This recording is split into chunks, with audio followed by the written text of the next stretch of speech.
জুলাই সনদ নিয়ে বিএনপির আসল রাজনীতি ফাঁস। কি? জনগণ যা চায় বিএনপি তার উল্টোটা চায়। দেখেন চালাকিটা কি, সরলভাবে আপনাদের সামনে এক্সপ্লেন করি। যখন দেখেছে যে না, জামাত, এনসিপি, চরমনাই সহ সব দল জুলাই সনদ চায়, তখন বিএনপি বলেছে, মানে ঠেকিয়ে রেখেছে জুলাই সনদ, যেটা কি, এটা আবেগ, এটা কোনো আইনি ভিত্তি নেই। এরপরে যখন জনগণ ধোলাই দেওয়া শুরু করলো, তারপরে বলছে না, এটা সংবিধানে যোগ করা যেতে পারে। এরপর যে সুযোগ পেল তখন আবার বললো না না, এটা সংবিধানে যোগ করলে ঝামেলা হবে। যেই দেখলো যে জুলাই সনদ বিএনপি সিস্টেম করে ডক্টর ইউনূস সরকারের মাধ্যমে একটা ভংসং খসড়া দিতে পেরেছে, তারপরেই বলল যে হ্যাঁ, এটা আমরা মানি, কোনো সমস্যা নেই। যখনই জামাত, চরমনাই সহ জনগণ, এনসিপি সহ জনগণপন্থী সব দল, বাংলাদেশপন্থী সব দল বলে দিল এই জুলাই সনদ আমরা মানবো না, সাইন করবো না, তখনই বিএনপি বললো যে এইটাই আমাদের সব, আমরা তো সবকিছু করছি জুলাই সনদের জন্য। এখন দেখেন, এখন আবার যদি বাংলাদেশের অধিকাংশ রাজনৈতিক দল বলে খসড়া সংশোধনীর পর যে এই জুলাই সনদ আমরা সবাই মানি, তখন বিএনপি বলবে এটা আমরা মানি না। তাহলে বিএনপির কৌশলটা কি বুঝতে পারছেন? যে জনগণের বিপক্ষে দাঁড়ানো। জনগণ, অধিকাংশ দল, অধিকাংশ মানুষ যা চায় বিএনপি তার উল্টাটা করবে।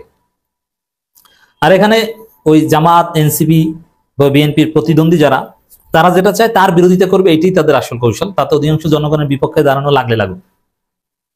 এটা হচ্ছে জুলাই সনদ নিয়ে বিএনপির আসল রাজনীতি, আসল ধান্দাবাজি। কিন্তু জুলাইয়ের প্রতি আবেগ না, জুলাই বেঁচে থাকুক, জুলাই পরবর্তী বাংলাদেশের নির্ধারক হোক। জুলাইতে যে ঘটনা ঘটেছে, যা হৃদয় বিদারক মর্মান্তিক ঘটনা ঘটেছে আমাদের চোখের সামনে, যেটা অনেক ক্ষেত্রে ৭১-এর চাইতেও বড় কিছু। যেমন ৭১-এ তো আমরা জানতাম কি ঘটবে। ৭১-এ ইস্ট বেঙ্গল রেজিমেন্ট ছিল, তারা সশস্ত্র প্রতিরোধ করেছিল, ভারত থেকে মুক্তিযোদ্ধারা ট্রেনিং নিয়েছিল, পাকিস্তান বাহিনী ওইভাবে গুম করেনি কাউকে, তারা ইন্টারনেট বন্ধ করে দেওয়ার মতো মেকানিজম ছিল না, তারা ওইরকম গায়েবী মামলা দেয়নি, তারা ক্রস ফায়ার দিয়ে হত্যা করেনি, তারা 25শে মার্চ গণহত্যা শুরু করেছে, রাইট? কিন্তু হাসিনা যে গুম সব আরো যা করেছে 15 বছর, এটা তো আর করেনি। আপনি 1947 থেকে ৭১ পর্যন্ত ইতিহাস পড়েন, হাসিনার মতো নৃশংস কাজ পাকিস্তান বাহিনী করেছে? করেনি।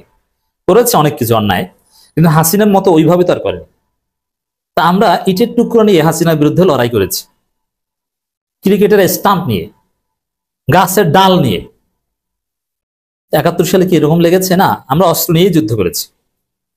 অতএব এই মহান জুলাই, এটা বেঁচে থাকুক, এটা রাষ্ট্রীয় মর্যাদা পাক, সংবিধানে থাকুক, এরকম কোনো ইমোশন বিএনপির নেই। এটা তাদের স্বার্থের সাথে যতটুকু আছে ততটুকু। প্রমাণ, বিএনপি নেতারা যখন মুক্তি পাচ্ছে, খালেদা জিয়া মুক্তি পাচ্ছে, জুলাই ঘটেছে, তখন তারেক রহমান বলছে দ্বিতীয় স্বাধীনতা মহান বিপ্লব, সালাউদ্দিন বলেছে বিপ্লব বিপ্লব বিপ্লব, রুল কবির রিজভী বের হয়ে কান্না যে আমাদের বাচ্চারা বিপ্লব ঘটেছে, অমুক তমুক। 2 দিন পরেই পল্টি মারছে, বলেছে কিসের বিপ্লব?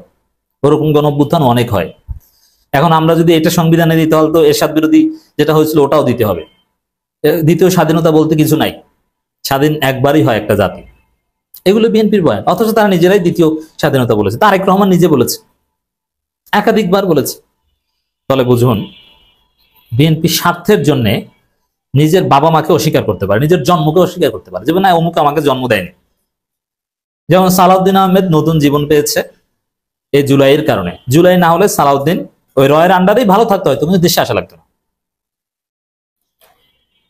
ওইরকম ট্রেনিং নিতে নিতে এক পর্যায়ে হয়তো মারা যেত, তারপরে লাশ পোড়াতো অথবা কঙ্কাল বানাতে মেডিকেলে দিয়ে দিত।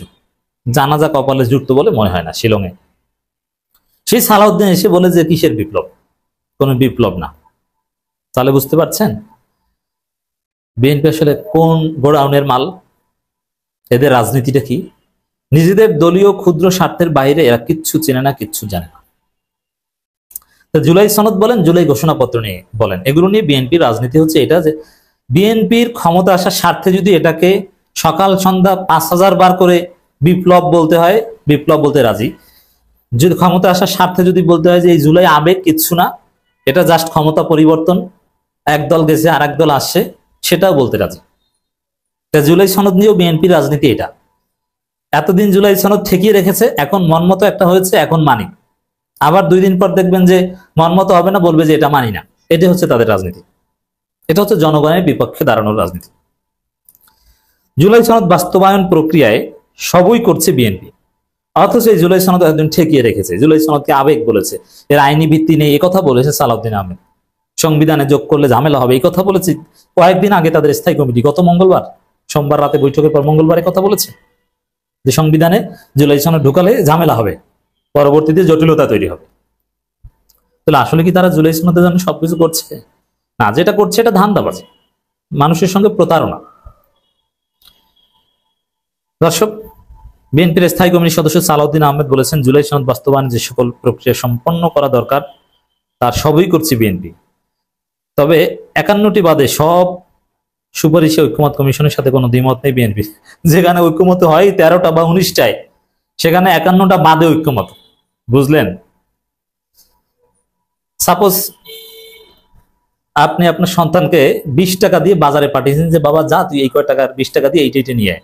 এখন সন্তান 20 টাকা 18 টাকা খেয়ে ফেলছে, 2 টাকার কিছু নিয়ে আসলো।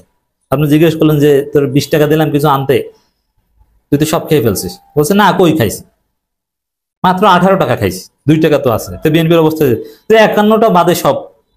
আরে ভাই, মৌলিক যেগুলো, যে 51টায় আপনারা দ্বিমত পোষণ করেন, ওই 51টার মূল্য বাকি যে কয়টা আছে ওই কয়টার সমান। 51টার মূল্য 51,000। মৌলিক যা আছে, যেটা একদম ফান্ডামেন্টাল, এগুলো যদি আপনারা মানেন না, বিরোধিতা করেন, যদি আপনাদের আপত্তি সত্ত্বেও শেষ পর্যন্ত অনেক মৌলিক বিষয় আপনাদের ফিলোসফি দর্শনের বিরুদ্ধে যায়, যেমন আপনাদের মতে যেটা প্রধানমন্ত্রীর নির্বাহী ক্ষমতা হাত পা বেঁধে দেয়া, অমুক তমুক, এই দর্শনের বিরুদ্ধে যে ঐক্যমত কমিশন একমত হয়েছে, যদিও এটা কতদূর টিকবে, কিভাবে বাস্তবায়ন নেবে, এই বিষয়ে এখনো কোনো ক্লারিফিকেশন আসেনি।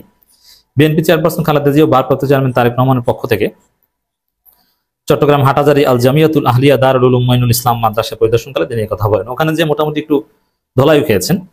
হাটহাজারী মাদ্রাসার সিনিয়র শিক্ষকগণ বিএনপির জাতীয় স্থায়ী কমিশন ইসলাম খান সালাউদ্দিন আহমেদ প্রবেশ গেটে স্বাগত জানান। হেফাজতে ইসলাম সাবেক আমির মাওলানা শাহ আহমদ শফি আল্লামা জুনায়েদ বাবুনগরের কবর জিয়ারত করেন। তো এখানে মাদ্রাসার শিক্ষকরা বিএনপিকে নসিহত করছেন, এগুলো ভালো লেগেছে, যে আপনারা এই যে পাথর মেরে মানুষ হত্যা, এটা বন্ধ করেন, আপনাদের যেই কিশোরগঞ্জের ফজু পাগলার মুখ থামান, ইশরাক যে নিজে নিজে শপথ নিতে চায়, এগুলো বন্ধ করান, নানা নসিহত করেছে, চান্দাবাজি বন্ধ করান। আমরা খালেদা জিয়া, জিয়াউর রহমান এদেরকে রেসপেক্ট করে, ঠিক আছে, কিন্তু আপনাদের আগাম টাগাম বন্ধ করেন।